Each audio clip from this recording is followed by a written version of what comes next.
I just show up as I am and do my best. And it's been so freeing to get out of that stage and really just step into confidence. And hopefully I can help, younger leaders get there a lot quicker than I did, because as you know, it took me a while. Hey everybody, I'm here with one of my very best friends in the world, Doug Smith. He's with L3, with Light of Life, with so many other things. We talked today about parenting, about leadership, about investing in deep relationships, about mental health. Dude, we talked about it all. It was awesome. This is one of the best ones I've ever done, simply because this is one of the best guys I know. So I know you're in for a treat today. I've never said that before, but you are. So we both were under Pastor Larry Betancourt, who completely changed our lives, right? Yeah. And, we both call ourselves basically children of him, So super cool, man. But over the last 20 years, man, I just have appreciated your friendship more than I could express in just a few short words here. Like, you really mean a lot to me. You do so much for not only me and Lauren, and you and Laura do so much for me and Lauren, but just you've done so much for the church. You've done so much for... you've always championed me and believed in me, just appreciate you, dude. Still do, man. Yeah. Extremely grateful for your friendship as well. Again, you've been there in the darkest times of my life, the highest points of my life, cheering me on, and have been a constant source of encouragement. So it's been quite a journey, man. And hey, our best days are still ahead. They are. We're still young. Yeah, we're still young. We haven't hit 40 yet. We're hanging on to our 30s. So that's 20 years of relationship, man. We were both boneheads when we first came to Christ, right? Yeah. We were both kind of like all over the place, and, but Pastor Larry believed in us, and, we grew close. And I remember, it's been cool because like we have been there for each other in the best of times and the worst of times. Yeah. And that's what friendship is.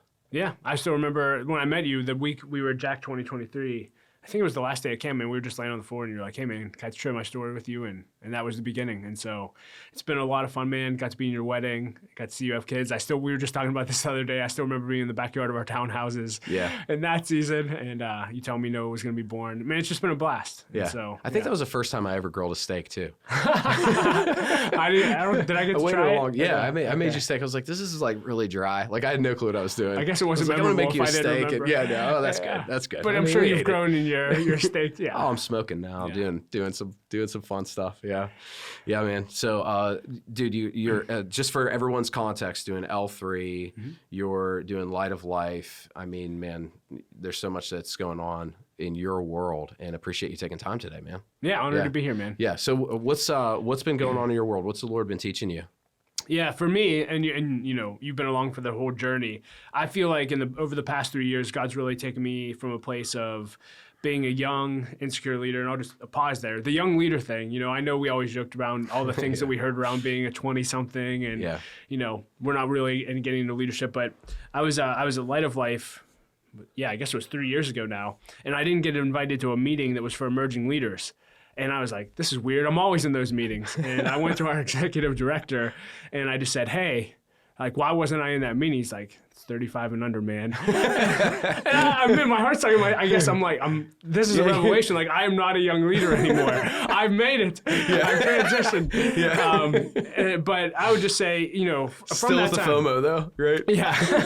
It wasn't, I wouldn't say it was like at that point I started growing in confidence, but I do feel like for the first 15 years of my leadership journey and even my Christian walk, man, so much insecurity, so much striving to prove myself, and really just operating out of everything I was doing to perform and prove that I was enough.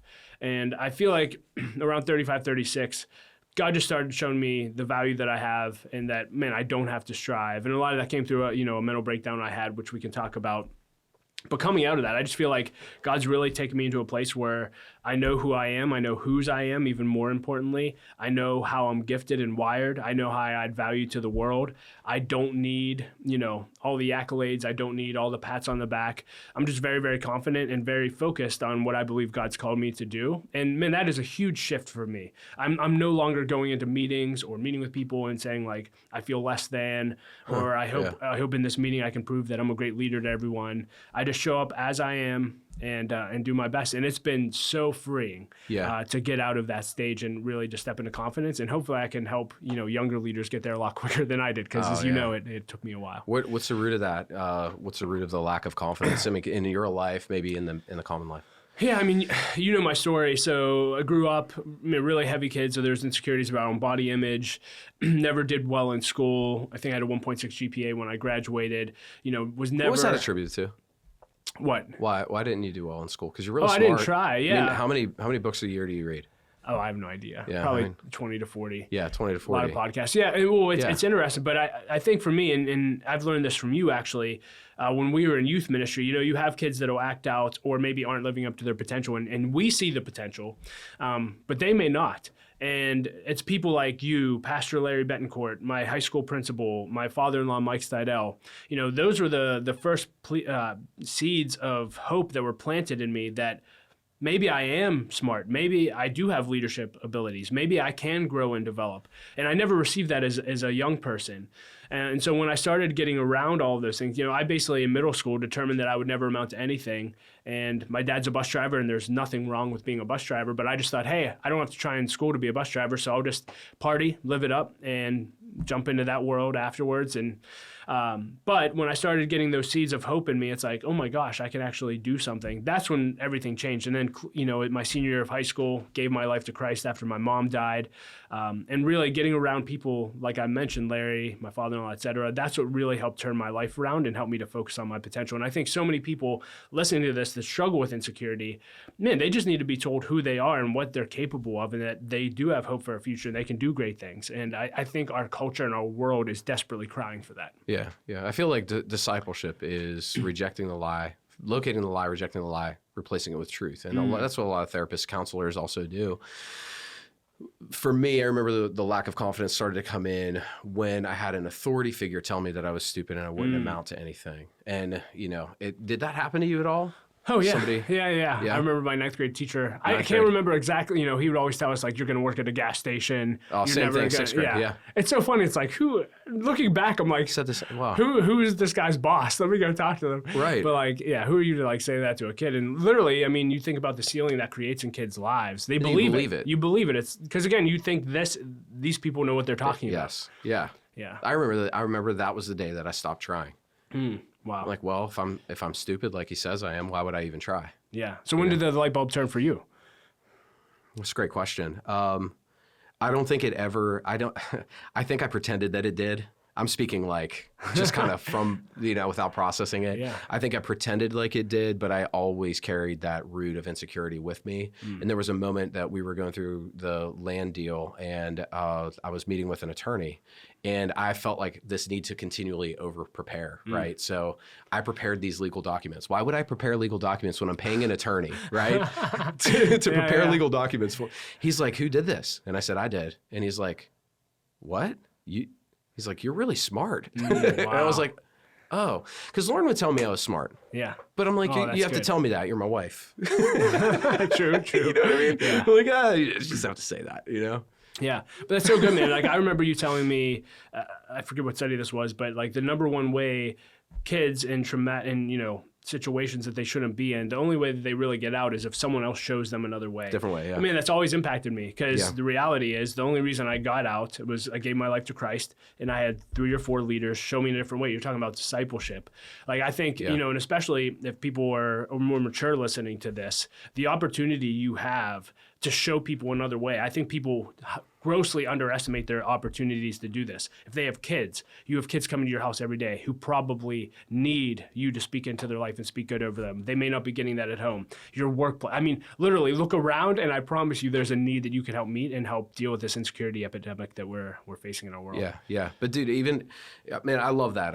And I'm just like watching you, and I'm listening to you talk, and I'm hearing, it's natural, the intelligence, the ability that you have to relate with people.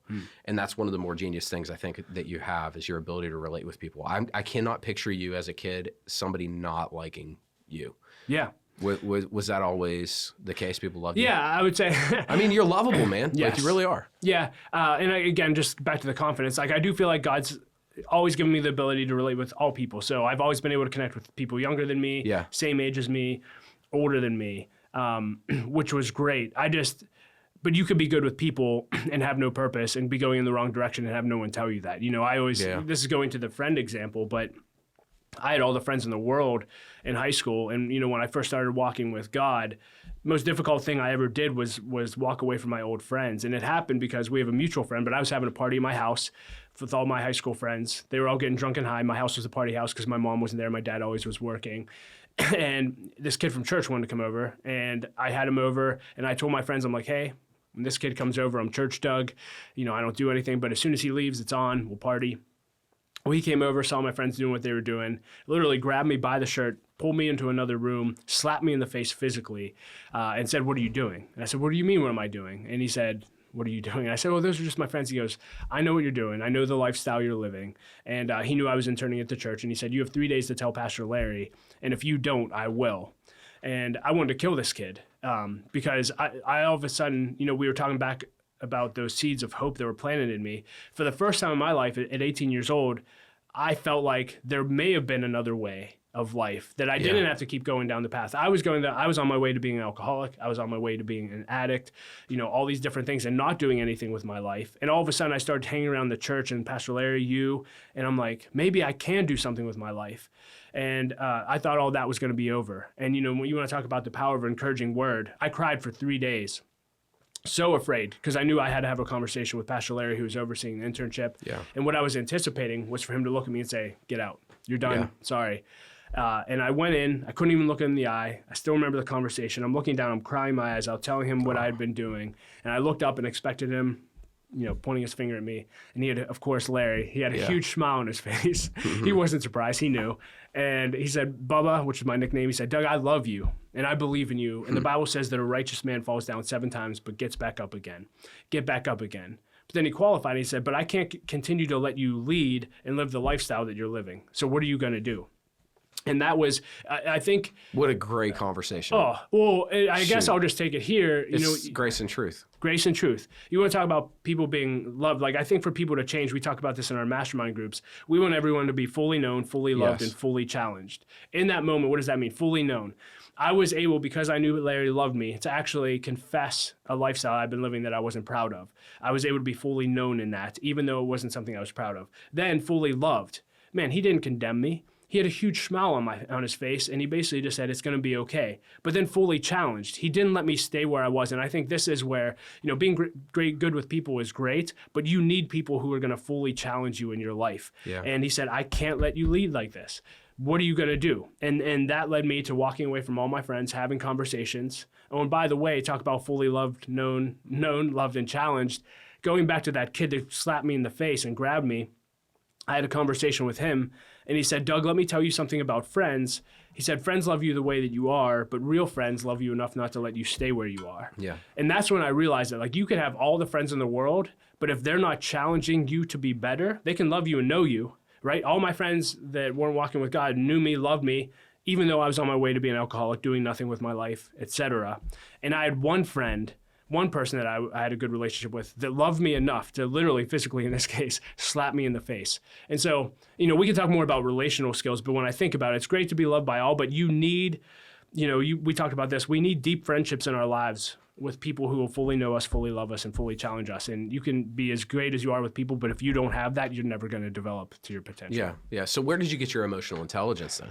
How did you develop that? I think I was just wired. My parents, they certainly weren't perfect parents, but I tell people all the time, my mom was always the life of the party. Yeah. So, when I think about my personality, I remember growing up, we'd have oldie nights, this is very, on 3WS. And so we would call in and we would just dance and sing all night and just have a blast. My mom was always at the school volunteering. And so she was just the life of the party. So I tell people, where I got my love for life is from my mom. And then my dad, he's more introverted, more reserved, but I've never met someone who loves people so well. He will do anything for anyone and he'll serve anyone. And when I say anyone, I mean anyone. And he always modeled that, and he never talked to me about it. He never said, hey, watch this. This is why I'm doing that. It's just his heart. And so, part of it, I think it's the way God wired me. But two, I think just that mix of knowing how to love and serve people and making it not about you, but then also being a blast to be around and trying to, have fun. I think it was a combination of those, and then just a lot of up and down lessons along the way. Yeah. Are you trying to teach your kids that purposefully? Yeah. Oh, for sure, man. Yeah. How do you teach your kids that? I'm working on that. Some are more naturally emotionally intelligent. I feel like the younger they get, the more they're starting to think of, in psychology, there's this term called the theory of mind. It's really it's really fascinating. Okay, so theory of mind is basically I can bet what that other person is thinking right now, right? I can put myself in their shoes, and I can think if I were in their shoes, this is what I'd be thinking. There's actually a higher rate of autism with if you have less theory of mind, you have more propensity to having autism, which is fascinating. And a lot of firstborns have a lower theory of mind because they're kind of cared for. Okay. Too much probably for today, right? But I don't know. I've just been kind of ruminating on that, and I thought Lauren taught autistic children for a long time. I was actually thinking, man, how many of those were firstborn children? Wow. And Lauren said 90% of them were firstborn children. And think about the autistic children that they're mainly firstborns, which is really interesting to me. So the younger is there, and they're wondering what the other people are thinking naturally, right? So we have to teach that to the olders a little bit more, emotional intelligence. Like the firstborn is like, hey, come into the room and just tell the truth. I'm just going to tell the truth. So-and-so is doing this right now. And they're like, okay, like, let's not stir the pot. That's natural, How do you teach that? I'm working through that. Yeah, I mean, one, you're ahead of me, so I learned from you. I remember, just a side note for a funny story, Larry, we talked about Pastor Larry being a mentor to both of us, and I remember when I first started having kids, I'm like, hey, Pastor Larry, give me some advice on parenting, and he's like, talk to Zack and Lauren. They have more modern techniques. So I've been looking at you for modern techniques on parenting. Modern techniques. Yeah, you should start a modern technique podcast. Yeah, let's do that. You and Lauren. But I would just say for me... People might not think that's about parenting, but how to be a parent. That's hilarious. So for me, the way we're training our kids, doing the best that we know how, is right now what's working is, so we have our Saturday night, we call it a Shabbat dinner, but it's a family dinner, and after every Saturday night dinner, we basically get the Bible, we pull out a few scriptures, whatever's on my heart, and then now the kids are getting older and they're learning to read, they'll read the scripture or I'll read it, and then we really just talk about it. Yeah. And so that's been really, really helpful. And then after that, we basically do what we call manner lessons. And the kids love this for whatever reasons. Okay. Manner lessons. But we literally practice. So we'll get up and we'll just think through different skills we want to learn and say like, hey, like this past weekend we were doing it. Someone rings the doorbell and answers the door. Show me how you would actually open the door and answer it. Yeah. Hey, okay, one, I'm someone you know and love. I'm your grandpa. Ooh, we love you. Hugs and stuff. Hey, I'm a stranger. There's someone at the door that you don't know. How do you interact? What do you say to them? And so we just role play back and forth, different situations. And then, hey, like the kids just went and delivered some things to neighbors today, and we had them do it on their own. So actually throwing them in situations, and then it's just a matter of coaching in real life. So. Doug, this would be brilliant to do for our foster girls. I never thought about this. I don't know how I never thought about it. Wow. But because they came into our world, sometimes they can think, okay, well, anybody that knows Zack and Lauren, they're obviously safe, so they'll run to them and hug them, right? But we're like, wait, if you don't know them, like we had to teach you don't hug everybody. You don't ask them to just pick you up and carry you everywhere. I don't know everybody that might know my name. You know? No, that's so good. And especially, I think, just with the platforms that God's given both of us, especially, and people are listening to this, and you have a big sounded platform. So arrogant, didn't it? I was like, I don't know everybody that knows my name. That's not what I meant. I mean that in a genuine way. But it's true, though. Yeah. Again, when you're at a church, it's like hundreds of people know you. Yeah. And I think you actually talked about this one point, like, if you're on social media and even have posted like one picture of your family, everyone on social media, you told me like thinks they know everything about your kids. I mean, you can talk more about that, but that kind of like had me in the mentality of like, oh, people are going to start talking to my kids and they don't even know who they are and they know things about them. Like, I would be interested in you talking more about that boundary. Yeah. Well, I told my kids, like, if you don't know somebody, if you don't have, and they know things about you, you don't have to talk to them. So it's like the opposite of manners, but I'm okay with it. That's awesome. Like, boundaries. Yes. It's like, if you feel like, I want them to be okay with the feeling of discomfort. Like, so if somebody comes up to them and they're like, hey, Noah, how are you? And he looks at them and he's like, I don't recognize this person. Hey, Judah, how are you? I don't recognize this person. Just say hi kindly, but you don't have to answer any questions. You don't have to, You don't have to go any further than that. That's so good. Yeah. And I think what you're saying is true, like going back to, so we do formal training, but then it's just a matter of coaching, right? And so I think we had our friend Matt Keller in the other month, and he just talked about there's two different kinds of coaching. One is us sitting across from each other and me telling you what to do and what was wrong with what you did. And the other is me coming alongside of you, putting my arm around you and explaining like, hey, what do you think that person felt? And so even just little things I'm thinking with, my two older girls, I'll hear them interact with either adults or, other people. And all they do is they'll start telling them stuff about their life and, hey, I'm doing this, we're doing this at home, or hey, we have this. And it's like, that's not, and really just sitting down with them and saying, you didn't ask them anything about them. And like, we shouldn't start conversations ever with us. Like, we should be more curious about other people. Yeah. And when you talked back about me, I think I'm also naturally wired like this, but I think one of the best ways to be good with people is to genuinely become more interested in them than you are in yourself. Yeah. And if you do that and always put others first, you'll be, and I think that's what we're trying to teach our kids of like, hey, it's not about you. Like, you don't have to tell them everything you're doing. Like, become naturally curious about other people, and that'll go a long way. But it's just coaching when they do something they shouldn't. It's just, you got to get on that and do it over and over again. What you're saying is it expands beyond parenting. It expands to just people our age, even above, right? Learning emotional intelligence is one of the best things. Angela Madden, one of her pastors, said, "You're good with people, Ange, and because you're good with people, you're going to be good at anything that you do." And that's what I see in you. Thanks, I really love that about you. You and Lauren have that similar wiring when you're with people. Yeah. And you're one of the people I've watched for a long time. Like, okay, so how does Doug interact with people? That's probably how I should interact with people, because I was more of a firstborn only child. You know what I mean? Kind of to myself a little bit more in my own thoughts. I love being, obviously, with people, but asking questions was not something that I learned at a young age. And so Lauren said to me one time, I'll never forget this. She said, Zach, there's one thing that people really always love to talk about. And I was like, what's that? Themselves, right? So she's like, just ask people questions, know? But on your side of it, because you probably are so natural at asking questions, do you feel sometimes overlooked in conversations because you're making it about other people all the time? No, but it's probably because I've always done it. Yeah. The interesting thing is, like, I have a podcast as well, and I always ask for feedback because I always want to get better. And I would say pretty consistent feedback is like, hey, I want to hear more of your voice. Yeah. Like, I want to hear your thoughts and opinion. And going back to even what we talked about in the beginning of like confidence, I think I actually, out of insecurity, like, I would actually hide behind questions sometimes. Oh, okay. And so like, hey, you don't need to hear anything that I'm going to say. Like, I'm not, and I think I'm starting to reverse that, but that's really helped me. Like, when I have people I'm interviewing saying like, hey, tell me your opinion. And I think I was so insecure and afraid of like, what if I say the wrong thing, or what if I say something dumb, and all it really was I'm afraid of what the other person thinks of me when I shouldn't be. And I mean, my friend said something the other day, again, just boosting confidence. I did an interview with him, and I asked him for feedback because I'm not usually on this side of interviewing. Yeah.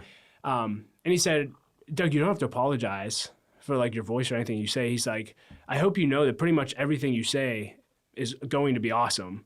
And so just be secure in that. And of course, can I say something dumb or that doesn't? Yes. But hearing that, I'm like, what if we all operate out of the same? Well, I shouldn't say everyone, but in general, if we were confident in saying like, man, I do have something to say, and usually what I do say is going to add value to people, I think we'd all be in a lot better place. I think the difference that we might be speaking of is you've done a consistent job of filling your heart with great things for so long that it's like gushers. When we're kids, gushers, you squeeze them. What's on the inside is going to come out when you squeeze that gusher.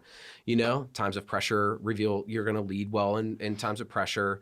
If you have something to say in a situation, I want to know genuinely what you have to say in situations like, even receiving correction from a board level, like, what do I need to do better here? Like, I genuinely respect your voice, but it's because of the nature, your heart for people, but it's also because I know that you're a man of growth. I remember one time we were sitting down at Eaton Park and you were like, well, what's your growth plan? And I'm like, growth plan? What's a growth plan? What are you talking about? What's a growth plan? Yeah.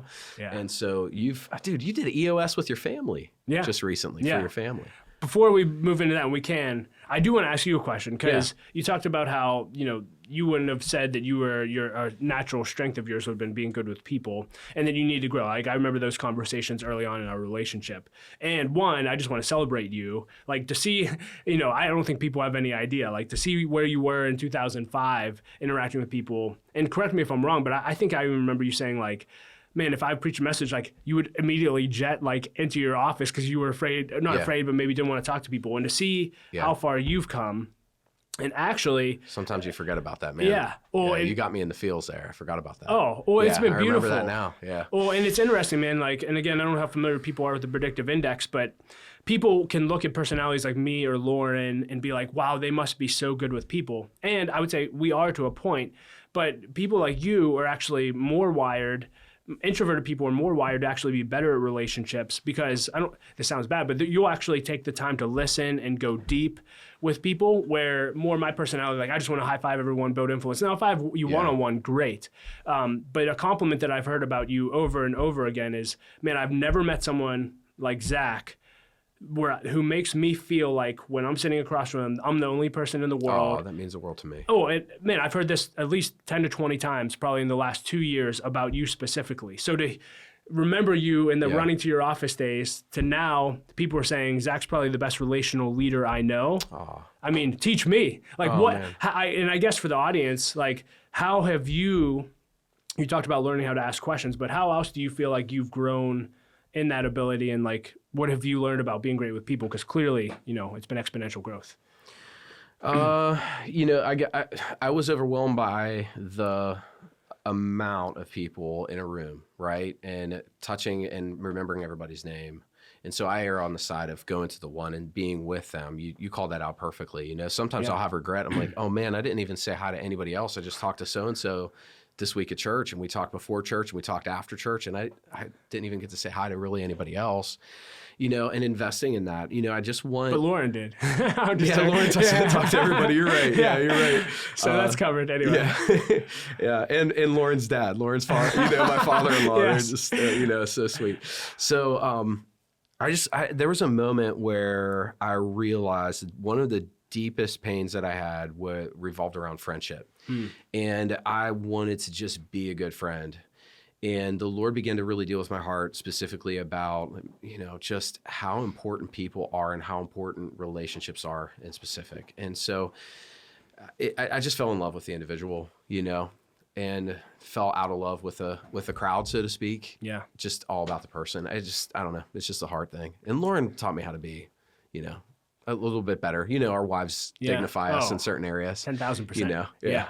And, you talk about deep friendship. So, we haven't gone into it yet, but I had a mental breakdown 2020, darkest season of my life. Didn't know if I'd ever be able to work again.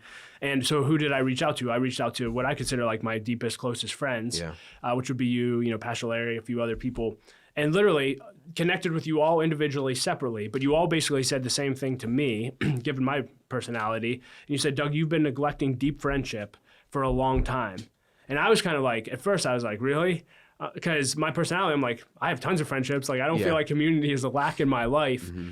And I remember Pastor Larry saying, well, like, Doug, like, who are the people that don't know you as Doug Smith from Light of Life or L3? Or like, man, they just know you as Doug, and like, they're literally just your friend. And I was like, man, there's probably like a handful of those. Mm-hmm. And he's like, man, don't neglect those and like go deep. And I certainly have not been perfect at that, but it's something I've been trying to grow in. Like, do you have any systems for keeping close with,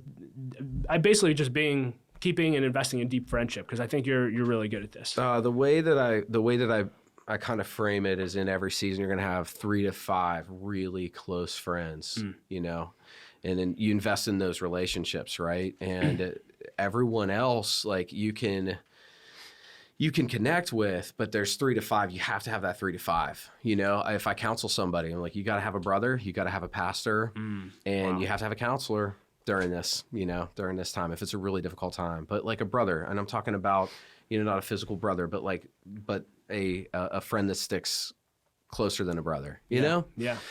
So I try to just focus on a couple relationships at a time. It's difficult for me to like remember everything and try to text everybody, but I do at least once a month. I keep a log on my phone of people I'm praying for. I keep a log on my phone of friends that I want to make sure that I follow up with who might be going through grief or different things like that. And I just kind of follow, like somebody pops up in my heart and I've been thinking about them, especially 2 or 3 times. Man, I'll shoot them a text right away, like, hey, I've been thinking about you. And it's funny though, Doug, because like lately I feel like the Lord has really specifically been leading me to pray for people in very specific manners, and I'll let them know about that. My friend Juan, I actually prayed over a voice text, and he was like, you had no clue how much that meant to me today. And so like when I'm in prayer, if somebody pops up in my heart, I'll just put a voice message on and, and just pray from there. And I love that. Yeah. The other thing, again, now I'm turning this into my podcast. I'm just going to interview you. The other thing, man, I would just say that I've really admired and learned from you in the area of relationships. We're talking about being good with people. When I went through that hard time, you, Pastor Larry, and all of those people, man, when I needed you, at least my observation was like, you guys dropped everything, whatever you were doing, your agenda, and man, you showed up. Like you and Lauren showed up at our house, took care of our kids. You and I went out, we had fun, Yeah. and you dropped everything. And the unfortunate revelation I had in that, I'm like, man, I'm so busy so often. And I'm like, if Zach would have called me and had the same need, would have I done the same thing? It's a challenging question for all of us. But from that time on, and again, not been perfect with it, I've really, and I think you may have even said, I would love to hear you speak about this, like showing up for people when like they need it most. Man, over the past 2 or 3 years it's been since then, I feel like there's probably been 10 to 20 opportunities where people call me and man, like they were going through it. And I don't want to say I was like, what would Zach do? But man, that example you provided for me, man, I showed up and it's just like, man, that was a divine appointment in that person's life that they'll never forget. And was I so busy? Like, what do I literally have on my calendar that couldn't be canceled or that's so important that I can't show up for? Anyway, I would love to hear you talk about this from a relational standpoint because you're so good at it. Okay, so I do think that some of that is from professionally being exposed to very difficult times with people. Like my job as a pastor is to be there for people in the best times and worst times. If I define my job as anything else, if it's about preaching, if it's about this, it's wrong. It's about being there for people in the best times and worst times. So of course I use that to inspire community so that community can be there for people in the best times and worst times. That's all I'm doing, right? Wow. And so Pastor Jim taught me this principle and I just love it. It encapsulated so many of my feelings and learnings through the years, going into the hospital room, being there for people when they lost a teenager. I'm going to get emotional even thinking about some of them. So but we can get tissues. We got some somewhere. But people remember two things: when you're there for them, when you're not. When I left youth ministry, I didn't have many kids say this message changed my life. But I had a lot of kids who said, you were there for me when my dad died, and I'll never forget that. You were there for me. You came to my game. Why did you come to my game? All these kids, you came to my game. Like, that is what changes people's lives. And what I started to realize, like, there was a shift in me that started to take place when we had this was like a God moment in my life. When we started in ministry, Doug, I don't know if I got in it I didn't get in it for all the wrong reasons. There's a part of me that was codependent. I wanted to fix everybody's problems, and I felt like good when I fixed problems. You know what I mean? Yeah. Part of that is unhealth growing up and all that stuff. You just figure it out. But, we all see the masses in our mind, right? Mm-hmm. And I'll never forget Jill Wyndham praying over me and saying, you're a father to many. Wow. And that I felt like that dropped in my heart. I'm like, no, that's who I am. So much so that it began to change my life. And I was also reading a book about just essentially the orphan spirit, that we all carry around. And there was a young girl in our youth ministry. There was a young boy in our youth ministry. And there were several others, but those two in particular who didn't have a father in their life. And their lives were just in shambles. And the Lord called me and Lauren to them, and the Lord spoke to me like, you're them spiritually. Wow. And so I had to open up and receive the love of the Father in order to learn to be a father. And that completely changed my life, Wow. Yeah. And so it became then less about how many people came to the ministry and more about like, man, if one person is helped, great. Yeah. That's all that matters to me. Well, it's interesting, man. And even just talking to people, man, and again, I'm all about wide impact too. Yeah. Like, man, let's reach as many people as possible. Yeah. But in the little experience, and I don't have this huge wide thing, but and even talking to leaders with huge wide impacts, it does seem like wide impact is not even close to the comparison fulfillment-wise of deep impact. Yes. And when leaders, even if they've led, 50,000 people, what they remember and they talk about, post-career wise is, man, here are the 12 people that I really poured into and look what they're doing now. And they get way more excited about the deep impact than wide. And I think our culture we live in this culture that's obsessed with the wide, and the wide is great. And again, some people are called to it, but I think if we all focused a lot more on deep, we'd make a lot bigger impact and we'd be a lot more fulfilled. Yeah. Is that maturity? Like, okay, so if I frame it this way, for me, it might've been maturity. Is it maturity? Like if I care about the wide, am I thinking about me? Am I thinking about, if I'm thinking about the deep, am I thinking about them? Like Jesus cared about the masses, the multitudes, obviously, and then he cared about the individuals, Yeah. Yeah, I mean, I don't know if that's maturity or if it's just to be a both and or. yeah, on the motivation end, I mean, I always joke, I want to be a mega church pastor in my 20s. Like, I'm like, oh man, if I just led a church like this, it would be the greatest thing ever. Yeah. This is my natural progression. It's the only thing I had in my mind. And then, like, I left the church world and I ended up working in a nonprofit serving the homeless. And I had a conversation with you. I was having an identity crisis for like 6 months because all of a sudden, oh my gosh, how am I ever going to have a wide impact and reach thousands? And it's just so funny, man. It's like, one of our mentors, John Nuzzo, always said, never put a period where God puts a comma. And never then just you put a period at the end of that sentence. I'm just kidding. Pastor John, I love you. Yes. Never. I'm just kidding. But man, I was so focused and I put a period, I'm going to be a mega church pastor. Yeah. And now I've been at the rescue mission for 13 years, which I would have never imagined. And really, God fulfilled all the desires in my heart to have that impact. Yeah. It was just interesting in a way that I just never thought possible. And I think, you talked about motivation getting into ministry. Like for me, it's like whatever drew us in, great. And I think as God, that's a good way to put it. Yeah, as God matures us more, and Jesus in the beginning of his ministry, he said, like, come and see. Man, wide impact, like, see the scope of this. But as the disciples grew, he eventually said, come and die, right? And like required a price and say, like, man, I want you to give your life to this. And it was more about deep impact. So yeah, I don't really have an answer, but I think as you grow and mature, you care less and less about wide, and you just care more and more about, man, how am I going to change a few people's lives forever? Yeah, this might be too deep of a question, Doug. Okay, I don't know if I've ever asked you this. Like, do you have regret at all? Do you carry regret about not being a pastor on staff at a church? Like, is there ever a moment where that happens? Because from the outside, I don't see why you ever would. Right. But I also see that you could. Yeah, this might be the period comma thing too. So like right now where I'm at, I'm like, what I love, and this is just me personally, and I'll just speak to, because I think there's a problem in the church, or at least people that get into ministry. I think, to your point on motivation, a lot of us could have impure motivations when we're in our 20s. We see people on platforms and we aspire to that. And maybe that's what got us into ministry. Yeah. But as you know, once you start getting into ministry and seeing what it's really all about, or maybe you get into ministry or you plant a church or something that's not blowing up like you thought it would, like you have to deal with the reality of that. And a lot of people get wounded. A lot of people get hurt by that because they didn't hit their expectation, and they leave ministry, they leave God and all of these things. And I just think, man, they just need to follow. I know it sounds like really simple, but man, just follow the plan that God has for you and let him write a beautiful story. Yeah. And stop getting so focused on an outcome.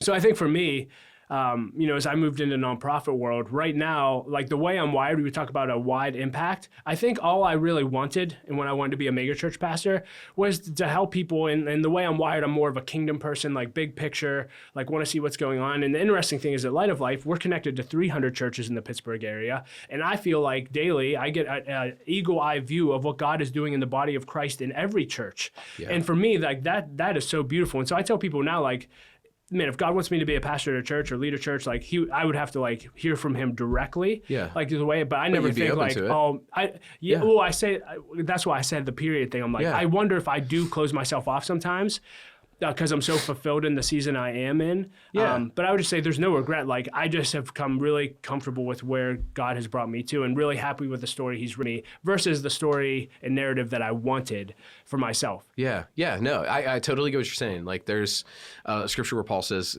godliness plus contentment is great gain. Yeah. That's the only scripture I hated. Like I don't agree with that. Yeah.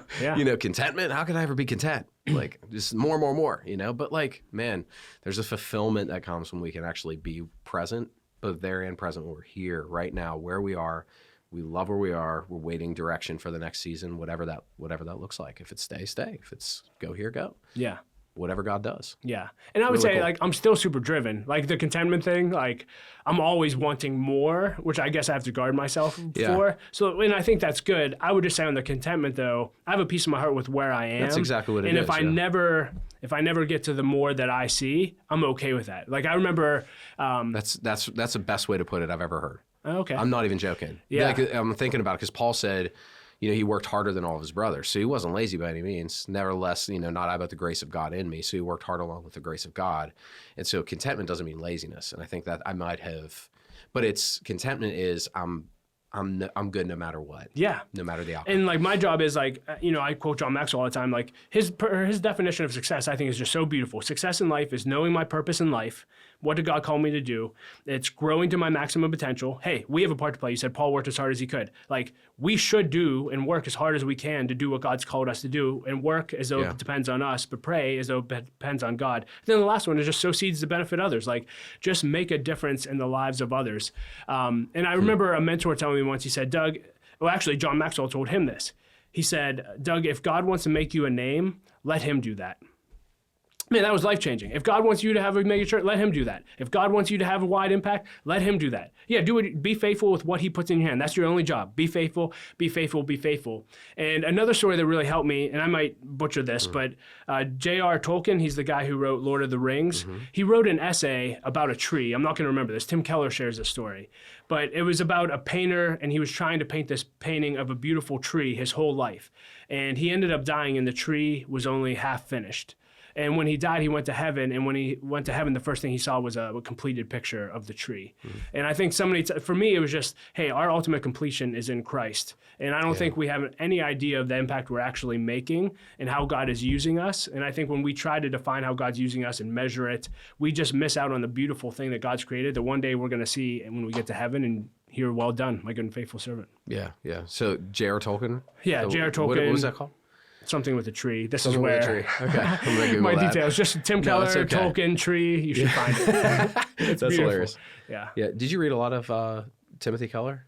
No, I got exposed to his work through the Pittsburgh Leadership Foundation. Which you're part of, right? What do you yes, do? yeah. What do you do with PLF? I help lead their Emerging Leaders Collaborative with Lee Kreitzer. So we have leadership collaboratives. So you're not an emerging leader, but you're I now lead the emerging leaders. There you go. I'm in that season. Yes. So, but when I went through the collaborative, it was under different leadership. And it was my first exposure to Tim Keller. And that actually really helped me navigate the, do I regret with pastors? Because I was still kind of in that identity regret phase. Yeah. Or phase of what am I doing? And basically the whole premise is just all work is ministry. Like that revelation. Right. Bruce Bickle said, ministry is not a job. Ministry is who you are, where you are. Yes. That quote changed my life. Yes. Because I realized I don't have to be a pastor. I don't have to have, I whatever God called me to do, that's my ministry. Period. That was life-changing for me. So I would say the greatest, impact that Tim Keller had on me was that revelation. Yeah, his work on work, Evan. Every Good Endeavor. Yeah. Evan Adams did a great podcast with us here. Yeah, listen to that because Evan is brilliant. Yeah, he really is. I mean, he probably read that book in 3 minutes. He's like, I had some extra time. I read this 400-page. Evan's a good friend of mine. I'm like, how do you do that? There's no way he speed reads. Well, he's funny, man. He told me, which is inspiring. I actually just tried this, Evan, if you're watching. He's like, man, I was the kid when I was 7 years old. He's like, my dad, and I think he was adopted. His dad That's right. started giving him personal growth books at 7 years old. He's like, I read See You at the Top by Zig Ziglar. I read Think and Grow Rich. So the other day, I want to pay my kids for growth. So I gave Livy, I'm like, Liv, this is the 25 Ways to Win with People with John Maxwell. And she started reading the first chapter and she asked me what 5 words meant. I'm like, I'm done. We're not ready for this yet. So Evan, you're just an anomaly, prodigal. He's a little different. Man, it was really good though. It was really good. Have you interviewed him on your podcast It's been probably 10 years, but yeah, he was one of the early episodes. Just his understanding of kingdom and work and how that plays to the glory of God. And we're doing the classical high school together. We're starting that. It's been really fun. He's a really fun relationship, specifically when we talk about books like that. C.S. Lewis. Not a lot of people want to talk about C.S. Lewis. Yeah, Abolition of Man is one of my favorite books. And I talked to somebody else that was on the board, and she's like, I didn't understand a word that thing said. And Evan and I are like, oh, it's so good. You know? It's I don't know. Maybe I'm just more wired to read stuff like that. Yeah. This person is God's genius and trust me in amazing ways too, so that's cool. But so PLF, what are you doing with that? You're leading emerging leader. Collaborative, yeah.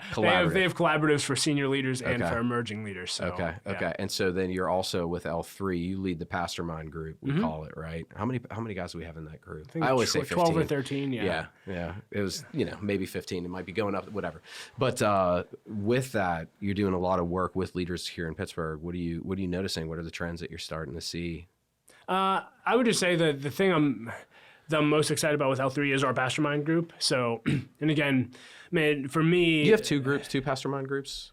Or is it just No, I didn't one? launch the second one because Okay. I have no capacity. But Yeah, if anyone's watching this and would like to become president and run L3, let me know.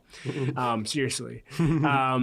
But yeah, so for me, like unity is always really important to me. And then 2 is longevity. Like I remember a pastor telling me that he believes only about 2% of Christian leaders make it to their finish line intact and fulfilling what God called them to do. And I'm like, I have to do something to change said that to you? Pastor John. Yeah, I figured that was That him. was awesome. Yeah. So good. Yeah. And so it's true though. yeah. And so for me, I'm like, what can I do to unite the body of Christ and leaders? Because I feel like God's placed a special call in my life for leaders and bring these people together and so that they could be fully known, loved, and challenged. And to bring these pastors and ministry leaders together and, now 2 years later, hearing them just say things, in tears sometimes saying, I didn't know how bad I needed this. Yeah. And, when you ask them, what did you need? It's like so simple. It's like friendship. And, this isn't necessarily all leaders listening to this, but leadership can be lonely. And I remember Henry Cloud saying that he believes there's some data point that 80% of executives or CEOs don't have a single person that they can name that they can confide in. And so I think this is a huge epidemic. I think every leader needs to be in a mastermind group with people in which they're fully known, loved, and challenged. And I think our group has been part of that. And to see these guys come together, pray together, go through issues together, collaborate on just kingdom objectives for the city. It's just been awesome, man. Yeah. And to have healthy conversations. And I remember going into that and feeling just a little skeptical because in the church world, sometimes it's like, how many people you running? It's like a Southern thing. And I'm like, is it really about that? Like, if we're going to be talking about like, here's all the glory that I'm experiencing, who's going to beat it, in the conversation, I'm like, I'm just not into that. Yeah. I'd rather develop some friendships and learn from these guys and have each other's backs. And what's happened for me in being a part of that group, people will come from different churches a lot of times, and we know this. Like, I wish I would have known this as a church planter, that when somebody comes into the church and they're bashing another church, they're going to leave the church the same way they left the prior church. So they came in talking about the other church, It's just a principle, unless God gets a hold of them, and I'm sure that happens. I just haven't seen it too much, you know. But when people come in, I'm like, hey, that's my friend. Yeah, we get together. We get together once a month. We prayed together just the other day, and that's been special. So thank you for that gift. Well, yeah, and I think this is so important. As I've gotten into ministry leaders or leaders in general, a lot of people are part of collaboratives or groups like that nationally. So hey, I got friends in New York, I got friends in this state, but locally you never see this happening.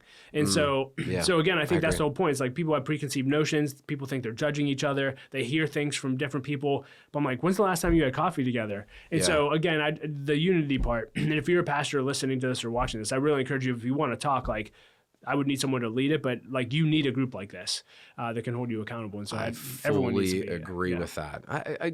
Are you skeptical of pastors who don't have friends real close by? I Skeptical would say, might be a strong word, huh? Yeah, skeptical is probably not the wrong word. My heart just breaks for them because I know how sense. bad they need it. I've been in mastermind groups now for 10 years, and I can't imagine doing my life for leadership. And where do you get like correction? Like, hey, where do you have a safe place? Yes, we pray for each other and we're friends, but one of the beautiful things I think is the hot seat. So a hot seat's just an opportunity to troubleshoot issues. So hey guys, here's what I'm going through, or here's an issue I'm going through in my organization. And then you have 12 other people who do similar things to you that can pour into you and talk to you about that and may have wisdom and insight that you don't. Like if a leader doesn't have that and they're trying to figure it out on their own, good luck.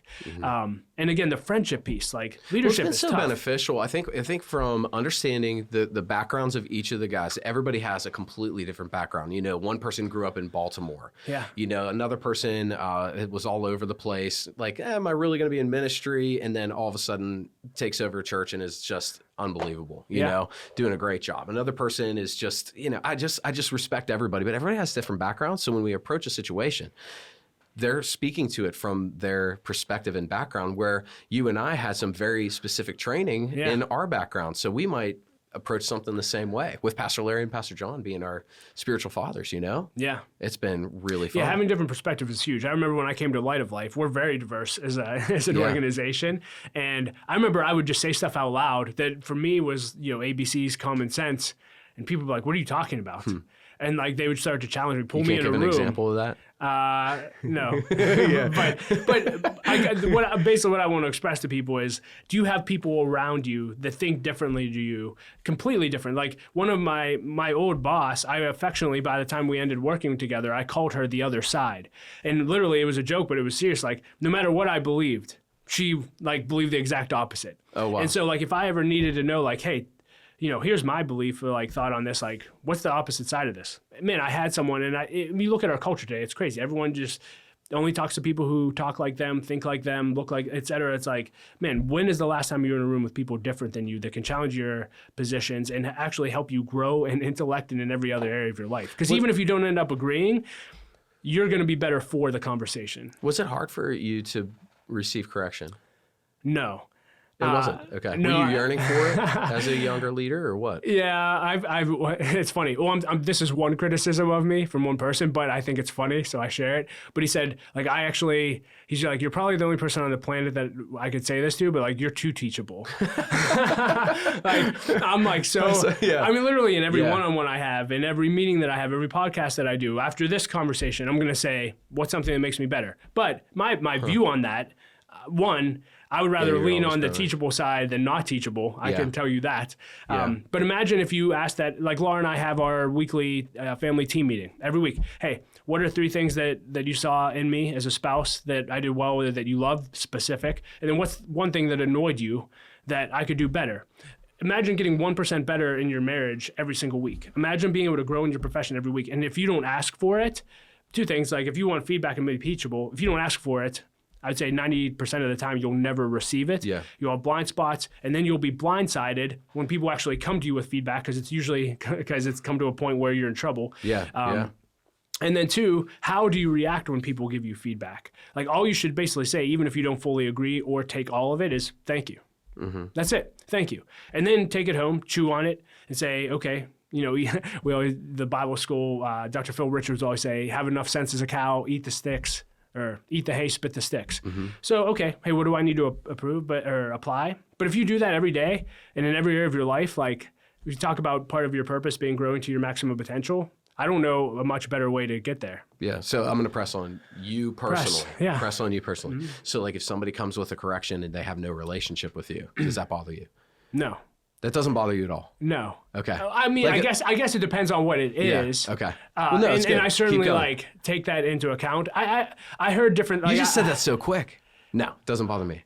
Because it doesn't. Because I'm like, God spoke through donkeys. Like, why couldn't he speak through, I remember Keith Moore, who I listen to all the time. He was just talking about correction. And, a prayer that I took from him that I literally pray almost every day is, God, develop me as quickly and as solidly as possible. And if that's really my prayer, and I pray that because, 1, I want to grow to my maximum potential as fast as I can, but solidly, man, I don't want it to be so fast that I outgrow my character and I can't sustain the growth. So pray that God's going to answer it. And he may not always answer it in ways that you want him to. Sometimes he'll put you in situations or experiences that you would rather not go through, but it's what's needed to develop your character. Yeah. Other times he'll have someone call you out on something, and out of the blue, I don't know. It's actually been funny because I feel like, because I've been teachable like this, I was texting someone yesterday, and they gave me a piece of feedback on something coming up, and I was like, that's brilliant. Thank you so much for the feedback. And they said, that's such a Doug Smith thing to say. But man, I just feel like we would all be better. And if someone doesn't know me, like if I think it's a dumb criticism, I'll probably bring it to other people who do know me well and say like, is there any truth in this, or do you see this? Like, I'll evaluate it. That makes a lot of sense. I don't accept all feedback. Okay. If that's what you're asking. Yeah, so you have a process of evaluating that? Oh, yeah. You said I'm a horrible husband. Okay, like you have no idea what goes into my 4 walls. Like, let's ask Laura that. Yeah. So if it's something crazy like that, but if someone's like, hey, the way you said that in that meeting, or the way you talked to that person, or when you said this, you could have said it a different way, or you didn't take into account this audience, I'll eat that up all day. Yeah. Make me better. Yeah. Okay. I think I was thinking referring to maybe moments that you could have been in when somebody says, you said this, therefore this is what that's telling me about you. You need to work on this because it's a hard issue. And you're like, what are you talking about? Like, that's way too deep here. Just give me the feedback. So you create purposefully spaces for feedback, and then you evaluate it by asking other people, hey, what do you think about this? Is this something people you have a relationship with? If I feel like it needs to go to other people, a lot of times I'll just evaluate it internally. I might throw it by Laura, but that's way more rare than the times I just say, okay, Here's what's good how about do you it. work with a leader who's not teachable in your estimation? You fire them. I mean, Done. you basically, Henry Cloud did this great talk, and you can, I don't know if you have show notes, but you can link to it. I'm not thinking of anybody when I ask that question. I promise. I'm just, Yeah. It's a good question. No, there's a video Henry Cloud did a teaching called The Good. I think it's called like The Good, the wise, bad. the evil. The good, the wise, and the evil. Yeah. And it's basically like, what do you do when light comes? Wise people, when light comes or correction or feedback, will take it and basically do what we've just been talking about. They'll receive it. I think, foolish people don't. Evil people, they're never going to hear it. And that's where he said basically like, for the people who are never going to hear it and are dangerous, like you need guns, lawyers, etc. There are people like that. But for the foolish, sometimes you just have to understand, like, one, they may have never been trained. Like, again, why do I receive feedback? Because I've listened to enough and had a lot of mentors in my life tell me to do that. So you have to determine, like, why isn't this person teachable or why aren't they hearing it? And sometimes it may just be the way that you're saying it.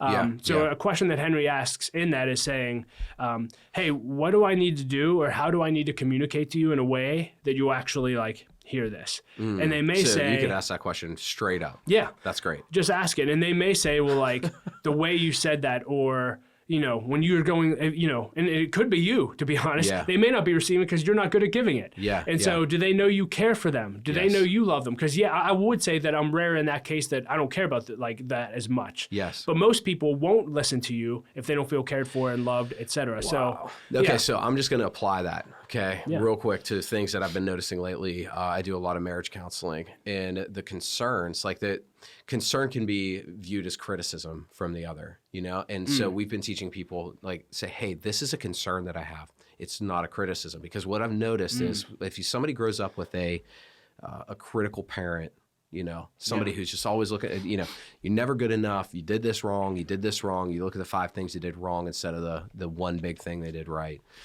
They hear that voice with them all their life. So then when they get married, they bring that criticism into their marriage. And so now they're their own inward critic. And anything that you say that could be interpreted as remotely negative is automatically viewed as this person is criticizing me, this person's tearing me down.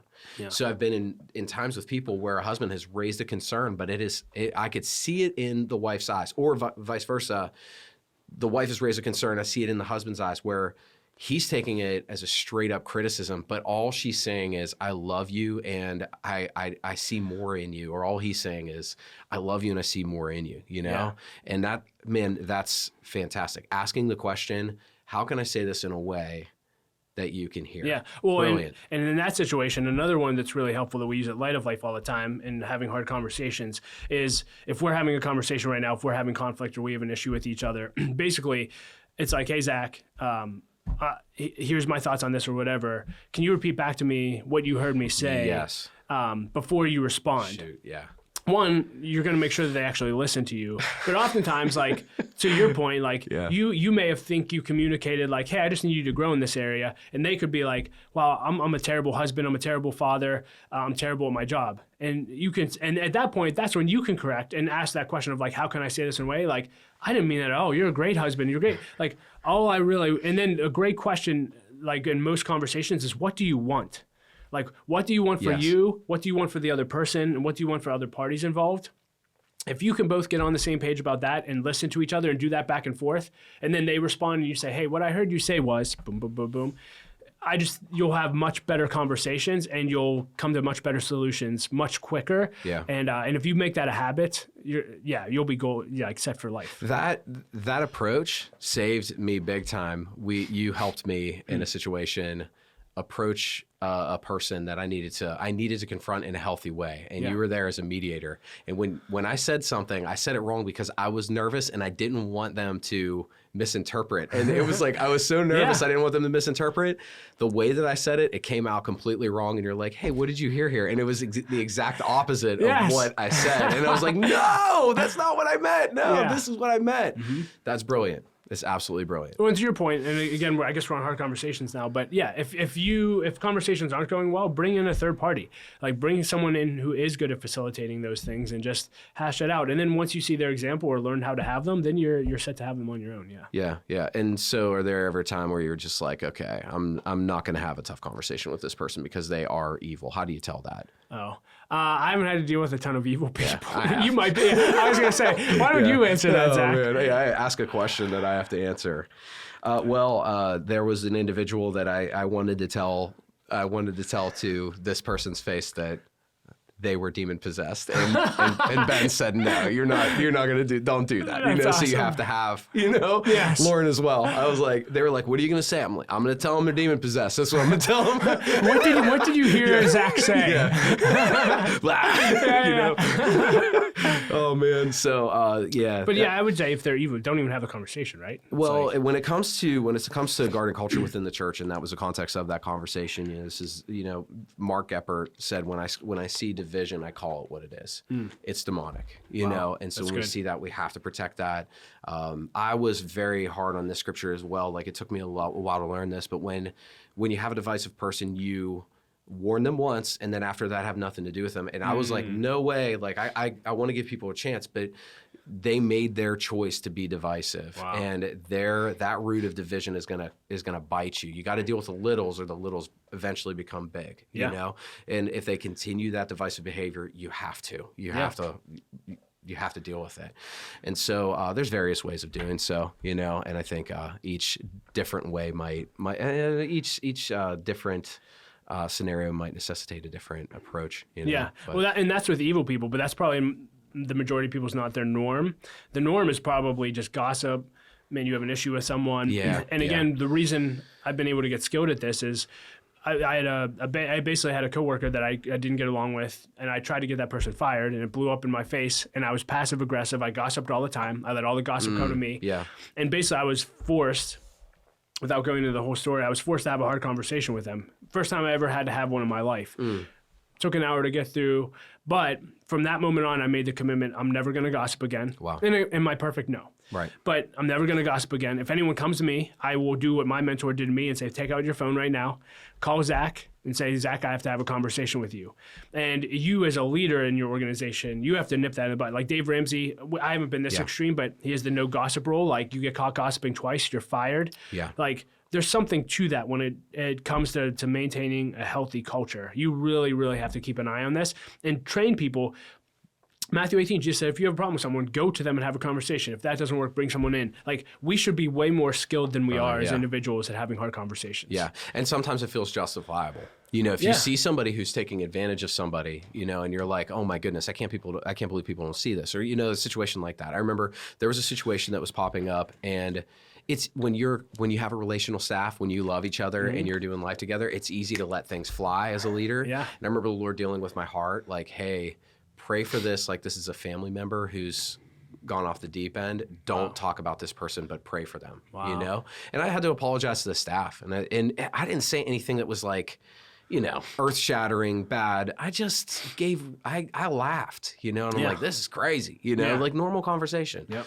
But I had to apologize, and same, Well, kudos to you for doing it, man. And again, just on the correction part, hey, man, I mean, God's our greatest corrector. Like, if God prompts you something in your heart, again, it's listening to those little corrections. If you would have just ignored that, man, that could be the start of a path of you just justifying and overlooking one thing after another. And, so my encouragement would just be, like, if God's prompting you to have a conversation or to confess sin or whatever, don't ignore that. Because you want to talk about correction and teachability and growing in your life. Like, that, God should be, someone told me, he said, Doug, let God be the architect of your growth. And if you'll do that and be open to God's correction and teaching, whether it's through his spirit or people, let's go. Yeah. So good, man. That's so good. So real quick, I know that we've jumped around, but Doug, you helped me in a season where, you had gone through, you had alluded to this earlier, you went through a difficult time, a crisis, with mental health. And, I think we all go through those times. I mean, it was a dark season for me, in 2020, we're booted out of our place. We don't know what to do. The Lord lays this, he lays this meeting houses, and we couldn't afford to meet every week up on the hill, but and who wants to do that anyways? Kids are bringing snakes in, it's a true story. Like, somebody grabs it, a kid grabs a snake and was like, look, oh, we're that church now, that's right. Who were we? But it was just such a tough season, and thank God for Ben coming in right at that season too, and just the things that we had to endure. There were issues. People were upset about things. A guy accused me of being a part of Antifa at that time because I was praying with, just for the sake of the conversation, the context of the conversation, I was praying with a man with brown skin in the city, and he had a mask on. So somebody's like, "I don't know what you're doing at that Antifa rally." I'm like, oh my gosh. "Hey, no, we were just praying," know, and that was what we were going through. Man, it started to break me down though. Some things even personally against our character that were not true. And you were there for me in those times. So earlier you were talking, would I be there? Like, you were. You've proven that time and again. But at the end of that, man, I felt like a shell of myself. I felt like I just like dumped every neurological, inspirational chemical out of my brain, You probably and did, I can't move, and I probably did. But you gave me the book Leading on Empty by Wayne Cordero. Yeah. I downed that thing. I did not want to at that point. I just kind of wanted to lay on a couch, pretend, open up my mouth for a while, and binge watch Netflix, Yeah. But man, you really helped me in that time. Yeah. But you went through it too. And Leading on Empty, how did that book really impact your life? Yeah, for quick context, fall of 2020, I started having anxiety attacks, and basically what happened with what was one anxiety attack led to anxiety attack every night, which led to a season of anxiety for an entire month, which led to me ultimately being in a meeting for work. And I remember leading the meeting, and I just said, I can't do this, and I shut my screen. Try to sit down for like half hour, bounce back, open my computer, and I couldn't even read an email. I couldn't respond to an email, and I'm like, there's something terribly wrong with me. I called my executive director and basically just said, something's wrong. I don't know if I can work. And then he's like, why don't you take 2 or 3 weeks off? And then I started freaking out. I'm like, there's something wrong with me. I don't know if I have disability. Like, am I going to be able to take care of my family? And the anxiety from my heart basically went to my head, and it felt like someone was squeezing my brain like 24 hours. I don't know how else to describe it to people. I say mental breakdown. Is that the actual scientific? Like, I have no idea, but something was terribly wrong. But when you're desperate, you'll do anything necessary to get help. And so, again, going back to the teachability, I'm like, whatever I have to do to get through this, I'm willing to do it. So I literally did everything. I connected with a local therapist that you connected me with. He was life-changing. I met with all my friends, which we talked about the neglecting deep friendship. I read all the books I can. You talked about Lead on Empty. One of the things that helped me the most in the season was recognizing that I wasn't the only only person on the planet that ever experienced this and went through it. When I read Wayne Cordero, I think it's in the first chapter, he said, hey, I had my doctor basically tell me, Wayne, and again, I don't know the scientific stuff behind this, but he said, Wayne, you basically run off serotonin. When your body gets depleted of serotonin, you start running off adrenaline, which that was me. Then when you stop running on adrenaline, you start having anxiety attacks and start running on anxiety. And if you keep going hard against anxiety, you're eventually going to have a mental breakdown. And that's where Wayne had gotten, and he walked through his experience. And the whole book is basically what he learned and things that he now has in place to never go back to that.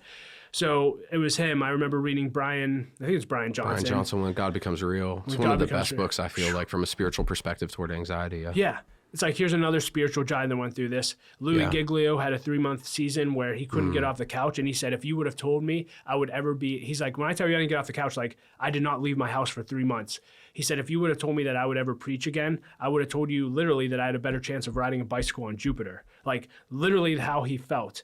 I met with another pastor mentor, and he said, Doug, I can't name a leader friend that I know who hasn't gone through what you're going through. And I said, am I going to be okay? In tears. And he said, you're going to be okay. You're going to get through this. So one, not knowing that I wasn't alone was really big. And then just dealing with a lot of junk. Like 9 months prior, I'd lost my sister to a heroin overdose. And working through therapy, as a Christian, one, I thought I grieved, right? Like the Bible says, we don't grieve like those without hope. And when I lost my mom, my mother-in-law, me and my sister, like I thought I grieved because it's like, hey, they're in my future, not in my past. Like, I get it. It's sad they're gone, but I saw them suffer a lot. Yeah. And so I thought I was fine until I wasn't. And my therapist said, Doug, like, you keep talking about grief. Like, he said, you can't say goodbye to something you never said hello to. And he said, I don't think you've ever grieved any of the losses in your life. And he encouraged me to go to all the grave sites of all of those I lost and basically spend time with God and write in my journal letters to each of them. And that was so healing for me. I ended up getting on medication. again, doing whatever it takes. And I can continue to go down the list. And another one was just recognizing my negative core beliefs, that I wasn't enough. And so it was really probably, immediate. It was probably a 6-month journey before I started feeling like I was getting out of that. And it took about 2 years for me to get off medication and kind of feel like completely back to normal again. Yeah. And what did do you have caffeine at all? Yeah. So one of the great questions in that season was Pastor John. He said, Doug, and you have to ask in every season, what does healthy look like for me in this season? Okay, that's a great question. And so, yeah, beautiful. So I got off coffee. Like, coffee was a big thing in my life, and basically I've been on tea since. I had 1 week where I had coffee recently, which was cool, but it only lasted a week. Yeah. But I've been on tea for a period of time. Like, I work out 6 to 7 days a week, pretty intense workouts. For I think 2 or 3 months, I just walked. I let myself sleep in. Yeah. Rest has become really important to me. So Sabbath, I remember taking a really nice hike with you. Yeah. Up in Portersville or wherever that was. It was awesome. Yeah. We need to do that again. Yeah. And we don't take time to, just walk. And it's funny because I'm like, oh, I'm going to make this part of my life now from now on. And now I'm back into my like normal drive. Yeah. But I'm like, man, there was so power in taking an hour and a half walk in my neighborhood or with a friend. Yes. And I miss that, to be honest with you. I need to get back to that. But what does healthy look like in this season? Like, great question to ask in every season. And if you start feeling those warning signs, maybe you're having anxiety attacks. That's when it's time to stop everything. Like, don't keep driving into that, because that's what ultimately led me into the situation I was in. Yeah. Is there a difference between, you don't have to answer this, is there a difference between like clinical depression and then like, man, I don't want to say I brought this on myself, but like I've opened myself up to way too much here. Yeah.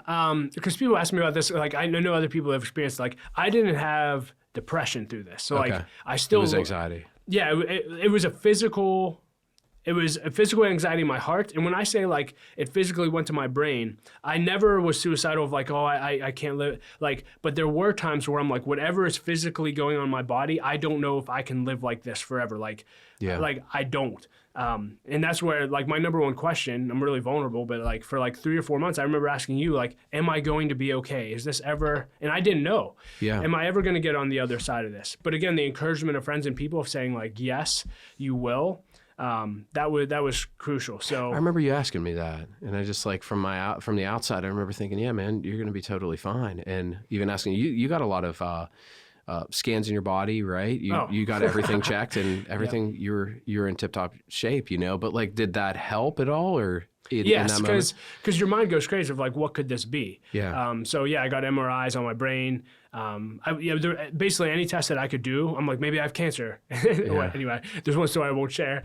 Yeah. But yeah, it's scary because it's like, man, what can I do to stop this? Is there something in my body that shouldn't be there? So I'm all for like exploring all options. But when you find something's wrong, it's like, okay, maybe there's something in me. And again, it's like I had to do the hard work. Again, the negative core belief. Like my pastor told me, Pastor John, he said, Doug, like in middle school and high school, like you basically watched your mom die slowly over time, and you medicated through the pain through drugs and alcohol. Then you got saved, which is great. But then you've been medicating your pain through performance for the last 20 years. And that hit. And then it's like, well, why am I doing that? Well, it's because I'm trying to prove that I'm enough because I don't believe I am. How do I deal with that? And so I really had to wrestle through, going back to even the beginning of our conversation in confidence. Man, I had to get to the point where it's like, there's no evidence that I'm not enough. Like I have all the evidence in the world that I'm enough. I just don't actually believe it. And so I don't have to be John Maxwell or Dave Ramsey or Craig Rochelle or The Rock or Arnold Schwarzenegger. Like I can just be me. Yeah. And I'll just share it because, man, it's impacted people when I share it. I remember calling my dad, and I'm a words of affirmation guy in the love languages. Like I just tell me I'm awesome, I'm good. And I remember and my dad never told me he was proud of me growing up, etc. I always wanted him to, but his love language is acts of service. Yeah. So he'd always open the fridge and say, Doug, look at all the food I got. I'm like, great. Nom, nom, nom, nom. Same dad. Same. My dad's the same. And now looking back, I'm like, man, my dad told me he loved me and he was proud of me every day. But I called him and I said, Dad, I don't know if I'm going to be able to work again. I don't know if I'm going to be able to be the development director at Light of Life anymore. And he said, Doug, people come up to me all the time. They say, man, you must be so proud of your son. And he said, yeah, I'm proud of my son, but I'd be just as proud of him if he was cleaning toilets. Like, he's my son. And he goes, Doug, I don't give a what your title is. Wow. And dude, I lost it. Aww. I'm like, what a good man. It was such healing. And he didn't say that because he knew like the psychology behind it, or like it was real. It was just real. And I felt like that was just God's like icing on the cake of like, man, stop operating out of this place of lack and insecurity and that you're not enough. Like, yeah, I love you even more than that. What a good man. Yeah. What a good my dad's man. the best. Shoot. Well, was there a correlation between the age you were whenever you were having those anxiety attacks and the age your mother was whenever you started to see her suffering? Was that? I don't think so. I don't think so. Yeah. I mean, when I look back on it, on like the warning signs, one is like, yeah, I didn't take time to grieve my sister. You know, for anyone who's lost anyone, if you're a fixer like me, or we were talking about being codependent, wanting to control and fix everything. Basically, my sister, I got a call at 11:30 at night from my dad, and he basically said, Sarah's gone. And so I basically was like, I have to go save my dad. So I started driving over to his house. I cried for 30 seconds and said, Sarah, come on. And then my dad was a mess when I got there. Took care of him, stayed up all night, slept at his house for 3 nights, planned the funeral, put together a message, put together 2 fundraisers for my nephews, raised tons of money. And as my executive director told me, he's like, you basically just went back to work, taking no time. And man, I just jumped in. And so, man, like that, I never stopped then. And then just the drive, it was the first time I was in a leadership position, significant, leading a significant department with high demands, high pressure, reporting to a board. I had just blown my first board meeting, which is a whole nother story, which was hilarious. But man, I was having cold sweats every night. One, waking up saying like, my sister's gone, she's gone. And then 2 was I was making 2 pretty significant decisions within our organization. Not as significant as I thought they were, but I'm like, if these 2 decisions are wrong, Light of Life's going to go under, and it's not going to exist, and I'm going to be on the front page of the Post-Gazette, and it's going to say, this is the man that took it down, like, which is so outrageous to think about now. And it was like changing a vendor or something like that. Yeah, it was changing a vendor, and we were rebranding our organization, which, like, again, could have, anyway, without going into the details of that, it really wasn't that big of a deal. Right. But I think, you know, the reality is, and I remember a leader telling me when I was young, that's a seasoned leader, he said, yeah, like, if I leave my organization and it burns to the ground, like, I don't care. And he didn't mean that in an unhealthy way. Of course he cares. But he was just saying, I'm not going to let that weigh on me and ruin me. And so that was a change in my leadership where I basically, you know, when I got healthy, like, when I say I don't care, it's like, I'm not going to allow the weight of any work responsibilities I have to come home with me and take away from my family time, to make me lose sleep. Like, my father-in-law said, Doug, like, there's very few things to lose sleep over, you know, and nothing's as bad when you go to sleep as it is like in the middle of the night, like when you wake up again. That's so true. Like, just go to bed, get a good night's sleep, and you'll be fine. Yeah. And man, operating like that the past couple of years, like where something else would have crippled me in fear, now I just show up and say, we're going to do our best and forget the rest and have fun. That's what we tell the kids all the time. Do you, do the best, forget the rest and have fun. I love it. Do you have a nighttime routine so that you get proper sleep? No, I would say I'm a pretty good sleeper. I try to get 7 to 8 hours is my ideal, but I fall asleep, like, a lot of jokes. We try to watch movies every Saturday night with the kids, and I usually last literally 3 minutes and I'm out cold. I just fall asleep really easily. Oh man, I don't know how you people do it. I love it. But I mean, like, I'm 2 nights in a row, 5 hours of sleep.